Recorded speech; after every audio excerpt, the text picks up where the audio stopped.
This is Marty with Marty's Diesel, and in today's video, I'm actually going to do something that's a little bit more hobby-oriented or fun.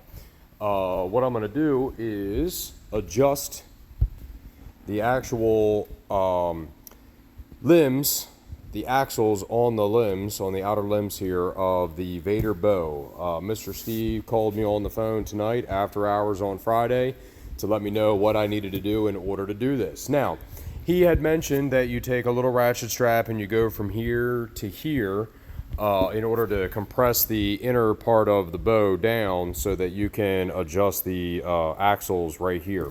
Now, currently I am in position number B2, and I'm going to put them in position B3. If you look over here, I'll actually set this right here. That way it's the same. Okay.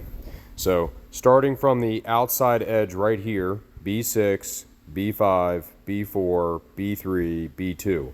I already did this once just a minute ago, and I went a little bit too far, and I'm going to back it down just a hair, and I'm just going to show you what I did. Now, like I said, he told me to take a strap from here to here, or you could use a bow press, but I don't have a bow press, and once I started messing with this, I saw that as I loosen this limb up in order to take the draw weight down on it, I'm able to do this pretty easily.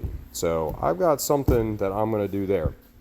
But before I go any further, don't make the same mistake I did a minute ago. When you loosen this up, don't let these two parts of the limb slip out or slip back, because it will change your draw weight on the bow, and then you'll be like, how did I drop so low? Like in this case, when I was messing around with B3, I went all the way down to 25 pound of draw weight, and that's because this thing slid forward and it was sitting on top of this ledge. Once this thing gets tightened back down, this is what it's supposed to look like. And for all of these tests, I'm bottoming the screw out and then taking it one full turn back, and that way I know what the maximum draw weight is of these B series axle settings. So give me 1 second, I'm going to show you what I'm doing. Alright, so we're back. The only tools that I'm using in order to do this is a 3/16 Allen on a hand ratchet, which you can just use a regular Allen key if you want. Pick, it's got like a little 90-degree kind of hook on it, something to cut the zip ties, and then I'm just putting zip ties right there. When I put the zip ties right there, it loosened these strings up more than enough in order to swap them out. So let me get the camera set up and I'll show you how I did it. So it will likely take you longer to find the zip ties than it will to actually do this job. So you just take that little E-clip out, you slide this up. I'm going to move this back one position because I went one too far. And you only have to take one side off. And there we go. Take this guy, put him back on there. The E-clip is also a pain in the ass to pick up, especially with gloves on, but that'll be okay. And I just get the E-clip started, then I'm using the back side of the pick here. And to do the other side, it's the exact same thing, so I'm going to do that off camera, and then I'm going to cut these zip ties.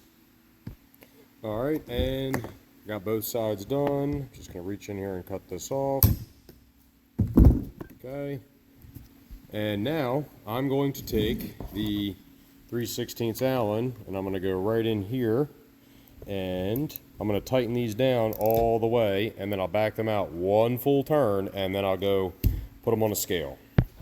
Alright, I have the bow tight, and as you can see, I have those limbs sunk down in there, and I have that bolt one full turn from being tight. Alright, and now I got the scale set up. I'll put the bow on it, and my goal is to be somewhere around 36 on the draw weight.